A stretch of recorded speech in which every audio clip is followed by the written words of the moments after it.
Ladies and gentlemen, NAWBO's Entrepreneur to Watch for 2014, Mahyar Ghassemian of the Ghassemian Law Group.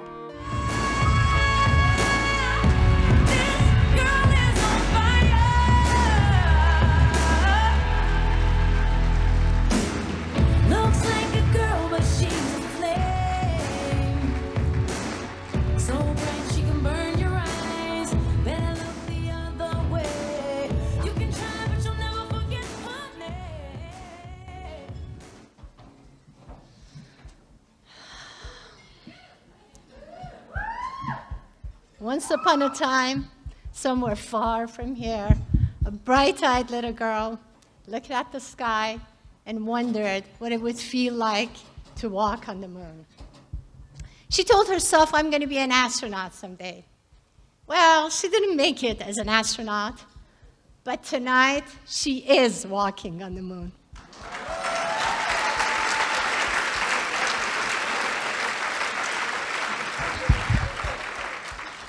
What propelled her along the way was being inspired by those around her. My inspiration has come from so many sources. Far-sighted parents who valued education above all and did without a lot of luxuries to make sure their children attended the best schools in the city. A brother who, as my only family member,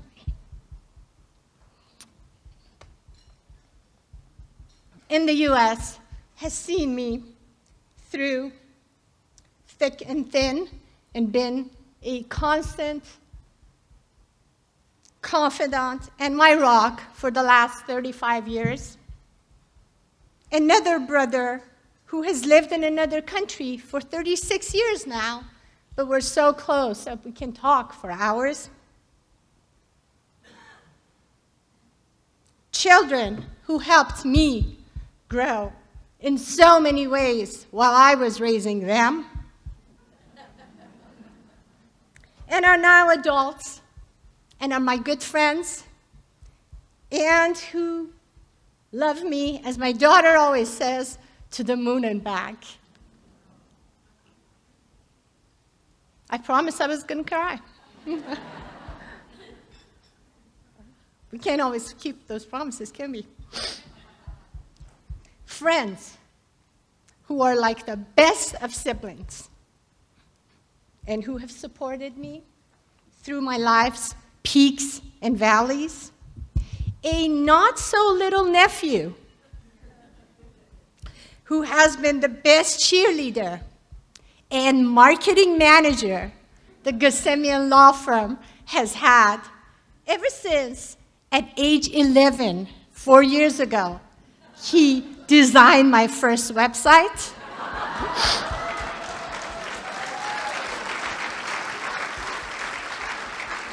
And in 2 hours, mind you. And finally, my fiancé, whose love and encouragement has been a constant blessing in my life every day of the last 2.5 years since he came into my life.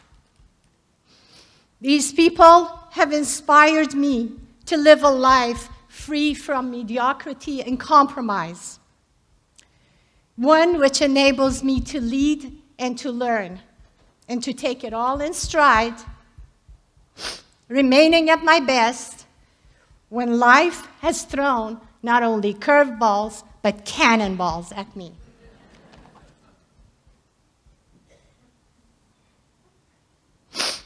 So, what happened to that bright-eyed little girl? Well, in the few decades that followed, her life took her in so many directions. She moved from Iran to the US and studied and then taught physics and electronics, worked for several years in the corporate world, yet never forgot her ideals. She especially didn't forget that her dad told her, you never finished your education, even after a master's degree. Of course, he expected a doctorate. My father passed when I was in my 30s, and his passing was a pivotal point in my life. The sense of loss was enormous. I had this anxious feeling in the pit of my stomach for the longest time. My dad was a unique man. Tall, handsome, charismatic, and with very progressive views towards women and their role in the society. He treated me, his firstborn, no differently than my brothers, which I later found out was very rare back in the 60s, even in the West, let alone in a more conservative country like Iran. His extreme influence on my life and his very high expectations made me rethink the direction in my professional life after he passed suddenly at the age of 67. I came to re-examine every facet of my life and realized that my career was not contributing to my contentment. So I started thinking about school again. Sure, I wanted to make my father proud by getting a doctorate, but I also wanted to satisfy my inner desire to help people in addition to having a good career. Law gave me what I wanted. I remember sitting in my first law school class and thinking, this is it. I love this. And then there was my mother, a career woman, a trailblazer, who became a school principal overseeing 30 teachers and running a school of 200 students when none of her female relatives had even attended school. She was a great role model of an independent woman, and will always be, and a source of inspiration throughout my education, especially law school. It was a long, arduous road. Heavy course load and very heavy family responsibilities, of running a household with 2 small children who were 4 and 7 at the time, made it harder than one can imagine. But I'm stubborn. I don't give up easily. I graduated in the top tier of my law school, and along the way cultivated incredible friendships that will surely last a lifetime. I finished law school and passed the bar. I often joke that I did it on the first try because I didn't have time to take it again. That's the way I saw it. I was ecstatic. It was finally going to be smooth sailing. You know what's coming next, right? However, life had other plans.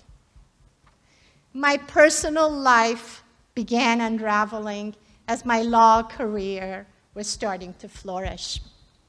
My ex-husband, whom I had been married to for 23 years and loved dearly, lost his business and along with it, his sense of self. He became clinically depressed and finally in 2005 left us. I was alone with a broken heart, 2 kids, 13 and 16, a large mortgage, and a demanding job in a large law firm where I had to put in 10 to 12 hours a day. We were further set back by the incredibly premature and devastating loss of my 18-year-old nephew, who was like a son to me and a brother to my children. Our sense of depression and disillusionment was almost beyond words. Yet, as I have often done in my life, I got up, dusted myself and my kids off, and set off in search of our elusive dreams. Throughout our daily struggles, I was blessed to have the ability to go to work and click a switch and step out of my personal problems and into my professional space, where I could concentrate on my clients' issues and needs, find solutions for their problems, and in turn, this gave me the strength to handle mine. I enjoyed practicing law and was doing very well in my professional career, working hard, learning fast, as I did not have the luxury of time on my side. I found myself narrowly focused on the goal of becoming a partner and managed to attain that goal in short order in an established firm with 12 attorneys. I considered myself lucky to be involved in complicated, multi-million-dollar lawsuits and able to use my technical background in construction cases, which helped me on my way tremendously. However, the dream of owning my own practice was always with me, and I finally decided to quit my firm in October of 2010. This was both frightening and exhilarating. It was like jumping off of a high cliff. The next day, I started working from my dining room table. The challenge was to find clients. I had some clients that I brought with me, but only one matter that was pending and I could actually work on. So I started networking and developed a great number of business relationships in the 4 years that followed. NAWBO has been and will always remain a big part of my networking efforts and a fantastic support group for me since I first got to know about it during this very celebration 3 years ago. As a result, I believe my children, who are now 23 and 26, have become much stronger too. They have seen a lot in their young lives and are wise beyond their ages. They're now responsible adults whose words and deeds I cherish and feel proud to have delivered them to life's bigger stages. So, to anybody out there who's facing a professional or personal challenge, I say, don't be afraid. Follow your heart, take the chance, and jump off of that cliff.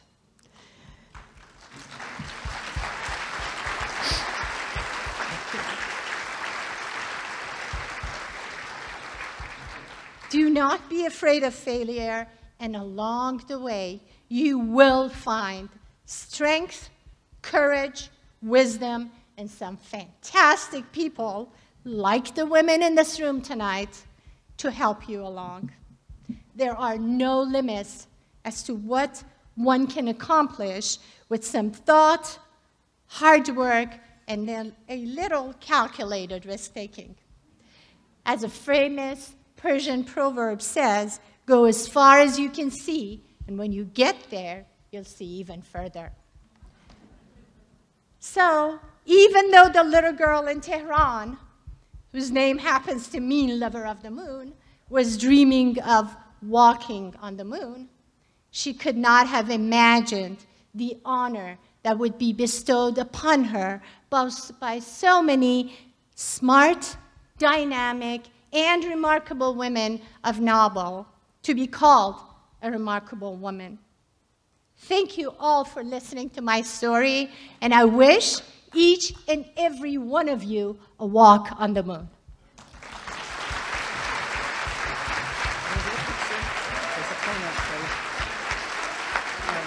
Get in between us.